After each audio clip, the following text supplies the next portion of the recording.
ravie de vous retrouver pour cette 28e journée de Ligue 1 où Monaco, deuxième au classement, va accueillir à Louis II, le 8e, les Girondins de Bordeaux. Au niveau de leur situation actuelle, Monaco, on le sait, a été éliminé prématurément en phase de poule, donc de Ligue des Champions, mais est en finale de la Coupe de la Ligue contre le Paris Saint-Germain qui se jouera d'ailleurs à Bordeaux le 31 mars. En championnat, c'est plutôt pas mal puisque l'AS Monaco n'a pas connu de défaite depuis 12 matchs et c'était contre Nantes où ils avaient perdu 1-0. C'était un match où Monaco jouait à l'extérieur et donc pour leur dernière défaite à domicile, c'était contre le Paris Saint-Germain. Pour Bordeaux, c'est de plus en plus encourageant. C'est vrai qu'il y a eu une période où ça a été assez difficile. Ils ont un petit peu frôlé la catastrophe, mais depuis l'arrivée de leur entraîneur Gustavo Poyet, ça va de mieux en mieux. Après un match décevant contre l'Olympique de Marseille, c'est vrai que les Bordelais restent sur une lancée assez positive depuis l'arrivée de Gustavo Poyet, donc leur nouvel entraîneur, avec de meilleures intentions et un groupe plus solide.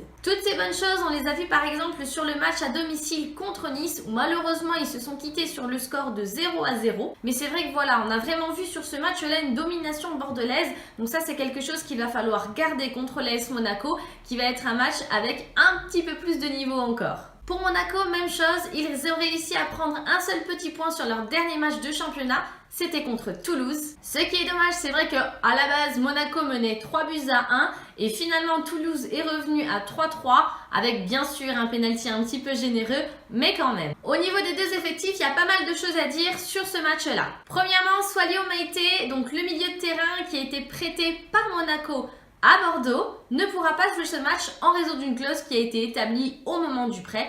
Du coup, c'est un petit peu la mauvaise nouvelle pour Bordeaux puisque voilà, il était devenu vraiment titulaire indiscutable au milieu de terrain.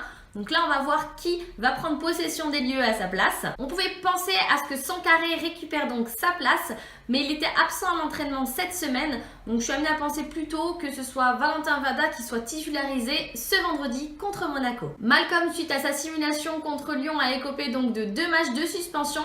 Et donc là, il purge le deuxième contre Monaco. Il ne sera donc pas présent dans le groupe, remplacé sans nul doute par François Camano, qui avait bien fait le job contre Nice. Et donc en l'absence de Malcolm, le meilleur buteur des Girondins de Bordeaux qui sera présent sur le terrain, c'est Nicolas Depréville avec 5 buts. Au-delà de ses réalisations en tant qu'attaquant, à 2 reprises ces derniers temps, il a sauvé les Girondins de Bordeaux sur la ligne et donc sauvé Costil. Donc on le sait, si les Girondins de Bordeaux ont besoin d'un deuxième gardien, ils sauront vers qui se tourner. Un doute plane encore entre la titularisation de Gaëtan Laborde ou Martin Braithwaite.